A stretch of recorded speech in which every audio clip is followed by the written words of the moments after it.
What's up everyone, welcome back to King Anime Review, and for this video I'll be reviewing chapter 54 of Boruto Naruto Next Generations. And this was another fantastic chapter of Boruto.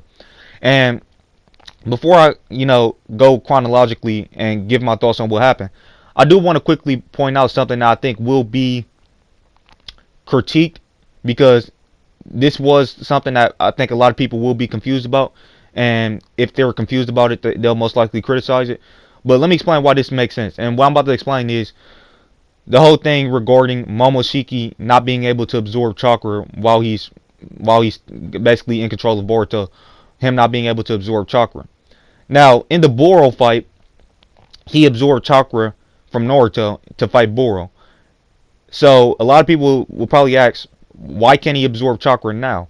And the reason is, well, technically he can absorb chakra, but the thing is, it's risky because the more chakra he absorbs, the more likely Boruto is to regaining consciousness. Now, it's a couple key differences regarding the Boro fight and what's happening here. Number one, Boruto probably allowed Momoshiki to, or Boruto probably wasn't as motivated to stop Momoshiki during the whole thing with Boro, because Momoshiki was taking out Boro, and that actually helped Boruto because Boro was Boruto's enemy. So that's one thing. Here you have a scene where basically Kawaki is talking to Boruto and he's telling him, like, hey, wake up, stop letting this, don't let this guy control you. So stuff like that, Boruto, he's fighting people he actually cares about. Kawaki and Boruto. Kawaki and Sasuke. So he's actually harming people that he actually cares about. So that's one thing. And Momoshiki also stated that if you, if Boruto, the chakra, him absorbing chakra, that could allow Boruto. He didn't absorb that much chakra, but he gotta hurry up before Boruto basically regains consciousness. So it's a certain time element to it as well. It's basically a certain time to it. So Boruto, after Momoshiki absorbs chakra, he only has a certain amount of time before Boruto basically regains consciousness, depending on how much chakra he absorbed. And that actually does make sense, because if you notice in the Boro fight, when he absorbed chakra from Naruto, he pretty much instantly finished off Boro. He hit him 2 times and then did a giant Rasengan and finished off Boro. And then right after that, Boruto regained consciousness. So that actually makes sense. And also the whole thing with the consciousness being tied to, it was also explained that that's the reason Momoshiki was able to take control of Boruto's consciousness, was because Boruto basically used up way too much chakra, and thus that allowed Momoshiki to take control of his consciousness. And then it was a strategy that Sasuke, because basically Momoshiki wasn't absorbing, he wasn't using the Karma Seal to absorb any of Sasuke's jutsu. So Sasuke figured out that must have been the reason why Momoshiki wasn't, that must have been the reason why Momoshiki was able to take control of Boruto's consciousness, because Boruto was running low on chakra. So Boruto absorbing chakra, or shall I say Momoshiki absorbing chakra, would allow Boruto to basically regain consciousness. Now, with that being said, let me start off in chronological order and just go down the chapter. Overall, it was a fantastic chapter. It we didn't get it basically seems like this whole fight is over. But yeah, let me just go down what happened. So basically, it started off with, like I said earlier, Kawaki telling Boruto to wake up. You gotta wake up. You can't let this guy take control of you, or continue to control you or whatever. And we got a lot of great dialogue in this chapter. I love seeing Kawaki and Sasuke work together as a team. That's just really cool. The rivals from both portions of the Naruto story. Sasuke, he was the rival to Naruto, and Kawaki is the rival to Boruto. It was cool seeing them team up for the first time and actually have a fight together for the first time. And also, they barely ever interacted in the series, so it's cool to see them actually get some great interactions. I believe it was only a couple times they interacted, like when Kawaki was trying to, hurt Amato, and also in the last chapter before Ishiki died. So, also it's pretty much confirmed that Ishiki died, and Kawaki did not get a Karma Seal implanted on him by Ishiki, so that's been confirmed. Also, unfortunately, Sasuke didn't use the Izanagi to restore his Rinnegan. That would have made a lot of sense. However, I mentioned plenty of times that I didn't think Kishimoto would do that because I think he's deliberately trying to nerf Sasuke. So I didn't think Kishimoto would do. I mean, would allow Sasuke to use the Izanagi to get his Rinnegan back. So Sasuke didn't do that in this chapter. However, it's not out of the realm of possibility for him to do that in the future. Like he could possibly do that, in the next chapter. It's not like it's impossible for him to use the Izanagi and to restore his Rinnegan. I don't think it's impossible anyways. I mean, it has been some time that's passed, but it shouldn't be impossible for him to do that. So yeah, because he still has his internal Mangekyo Sharingan, so he should still be able to use that Genjutsu on himself. Now, and he's most likely going to need to use that in order to escape that dimension that they're in, because he's not going to be able to escape without the Rinnegan, especially since Momoshiki is no longer controlling Boruto, so Momoshiki's not going to be able to go back into another dimension. Now, I know I've been all over the place, but I had to, explain those things before I started the review, because I know, yeah, basically I knew that people was probably going to be confused about that first thing I was talking about. Now, anyways, let's get right into it. So, yeah, chapter started off with Boruto. He said, Momoshiki, he regained, we already knew that he regained consciousness of Boruto. He took over Boruto's consciousness, and he was like, yeah, it feels good to be free again. And yeah, and then Kawaki was like, hey, don't let him control you. Wake up already. Shut up, you white-eyed. Shut up, white-eye. Stay out of this. And Kawaki, he's pretty much just trying to get Boruto to wake up. And then he started attacking Boruto, or shall I say Momoshiki, who's controlling Boruto's body. Borushiki, I'm just going to refer to him as Borushiki just because it's, easier, quicker. Now, anyways, he started attacking Borushiki, and it was a cool little. We got some cool combat. First of all, Kawaki he used his body modifications again. It's a very powerful ability, so it's cool to see him use that. But it didn't work. Momoshiki was just Borushiki was just dodging everything pretty much, and he was actually using a kunai and stuff and using shuriken. And the reason he's using that instead of jutsu is because Boruto's running low on chakra for one, and for two, he doesn't want to risk absorbing stuff because it's gonna give Boruto. It might allow Boruto to regain consciousness, obviously. So Sasuke jumped in. He kicked Boruto off of. He kicked Borushiki off of Kawaki, and then Borushiki said. He basically said that. Wait, hold on. Let me get this. He basically said that Kawaki's Otsutsukification was basically 80% complete, just like Boruto's. Now, some people might be like, well, how is that the case since Kawaki, he's had the Karma Seal since he's been a kid? Now, the reason that could be a case is because first of all, there's differences between the way Boruto got the Karma Seal and the way Kawaki got it, and the Otsutsuki who implanted the Karma Seals on them are different. On top of that, Ishiki had two vessels. He had Jigen and Kawaki, so that could have, drastically slowed down the process of Kawaki, the Otsutsukification going on. That could have drastically slowed down the process. Whereas Momoshiki, he was only focused on Boruto. So yeah, that's a quick explanation of that. So yeah.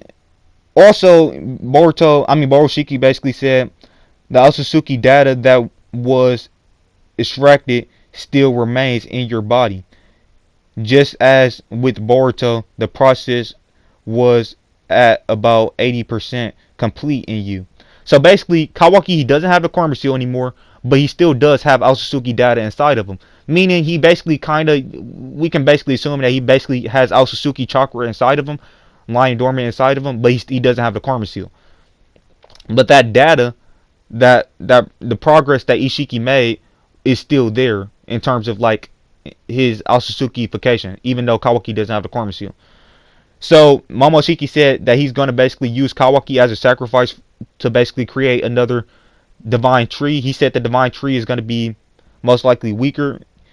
It should be, but he basically said it should still work because Kawaki still, basically what I just said, the Otsutsukification still, he's still 80%. The data is still attracted. The data extracted still remains.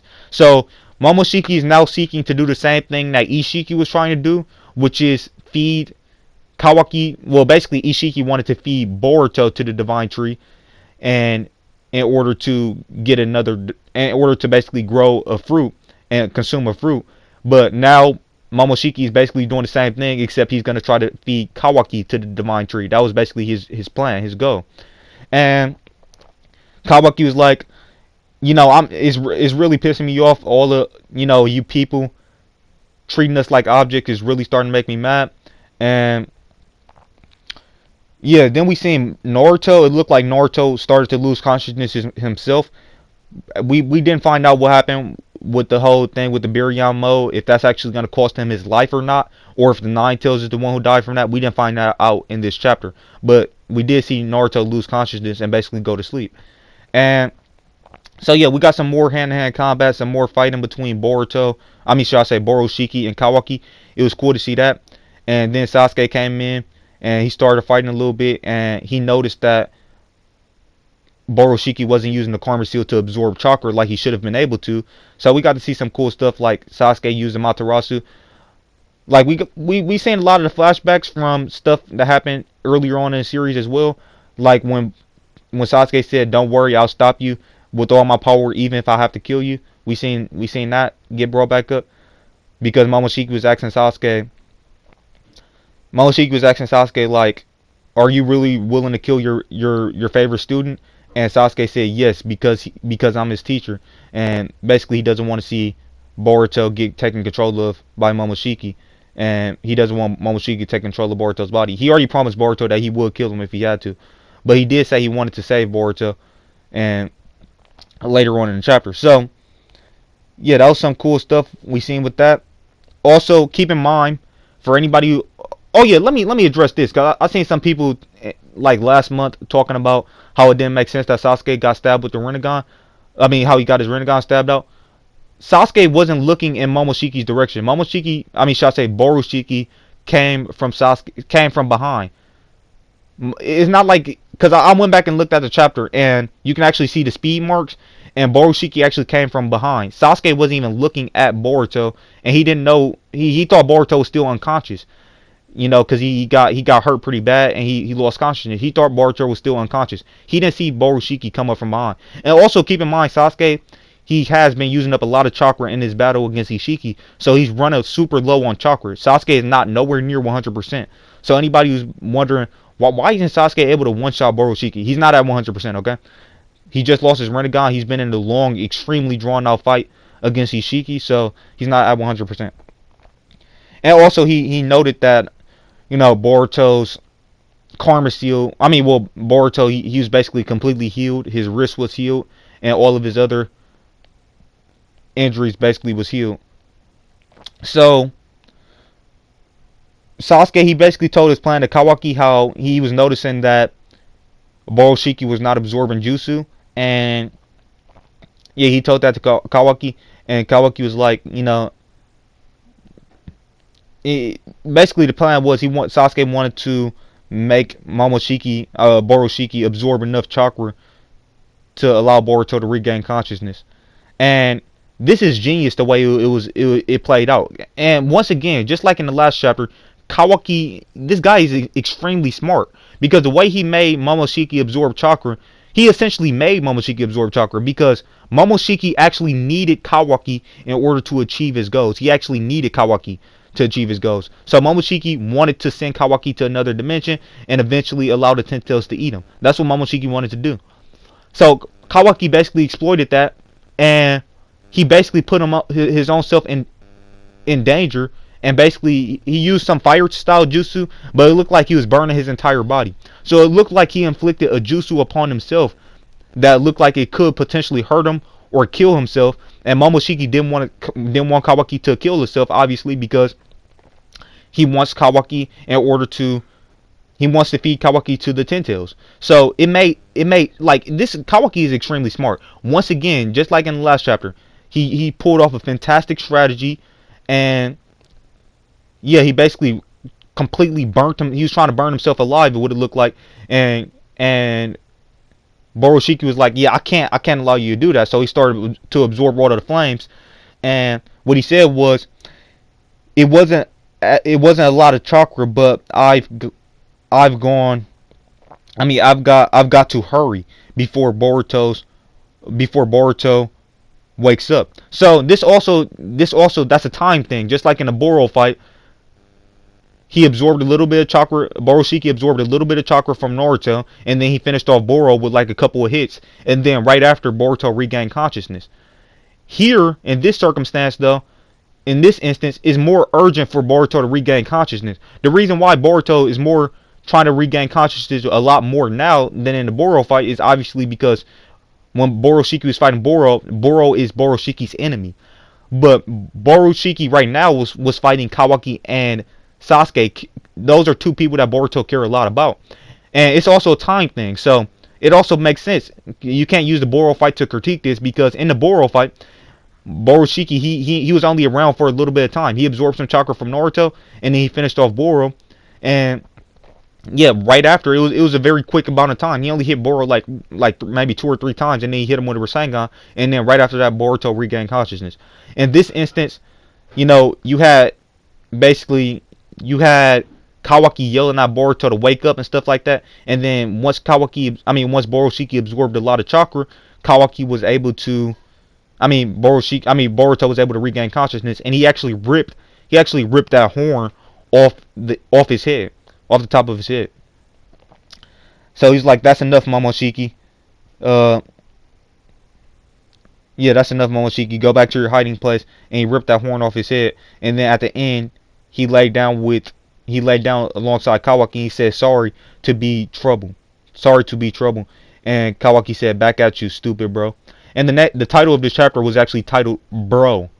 Symbolizing the relationship between Boruto and Kawaki. We got a couple of flashbacks with them, seeing the whole thing with the vase and how Boruto is like, you can't just replace it. That's not good enough. Pretty much, we got that flashback. We got the flashback of Boruto saying that he actually cares about Kawaki, and it's not just about getting the karma seal off. He actually does care about Kawaki, and yeah, Kawaki is important to him. We got those flashbacks, and yeah, it was just a really, really nice, well-written chapter. Yet again, that usually tends to be the case in Boruto. And by the way, if you hear noise in the background, just know I can't actually control that. So yeah, uncontrollable stuff in the background. But yeah, this was a fantastic chapter. A very, very fantastic, well-written chapter. Like, when I was reading the chapter, I was starting to probably think about like that whole thing with the Boro fight. I was thinking about that, but at the end of it, I basically, it was explained and it made sense the more you think about it. So it was pretty good, pretty great chapter of Boruto yet again. I'm gonna give it a 10 out of 10. Fantastic chapter of Boruto, and we still don't know what happened to Naruto. We gotta wait until next week to find that out. It looks like Sasuke is safe, but we don't know what happened to Boruto. We don't know what happened to Naruto. Kawaki, Boruto, and Sasuke all look like they're safe, but Naruto basically went to sleep. We don't know if he's dead yet. We don't know what happened regarding the Biryon mode, so we're probably gonna figure out that in the next chapter. Also, we got to figure out how Kawaki, how all of them are gonna get to another dimension. How they're gonna get back to the Hidden Leaf Village, because Sasuke apparently his Rinnegan, I don't know, maybe he might do the Izanagi in the next chapter and basically get his Rinnegan back. But if he doesn't do that, then I don't know if he's still able to go into other dimensions with his Rinnegan damage. Now, granted, he still has his Rinnegan in his eye. It basically got a hole in there. I don't know if he's still able to use the abilities of his Rinnegan, because if you go back to basically in the Naruto series, Madara, it was points in time where like he didn't have no eye. It was a point in time where he had no eyes, but he was still able to use his Susanoo. So who knows? Sasuke might still be able to go into other dimensions. And I don't know, maybe Code might show up. And I know we don't know if Code is able actually to go in other dimensions, but the Korra, they actually do have portals to other dimensions, like we've seen in the anime. They actually can travel to other dimensions via portals. So who knows? Code might actually show up in the next chapter. I don't know. But anyways, that's all I gotta say about this chapter. I might do a prediction video for the next chapter, but yeah, that's pretty much all I gotta say about this chapter. And with that being said, yeah, 10 out of 10 chapter. Thank you guys for watching. Please comment, let me know what you thought of the chapter and of my review in the description, in the comment section below. If you're new to the channel, please consider subscribing and clicking that channel notification bell to be notified on all of my future videos. And if you liked the video, please drop a like. And with that being said, thank you guys for watching, and I'll catch you in the next one. Peace out.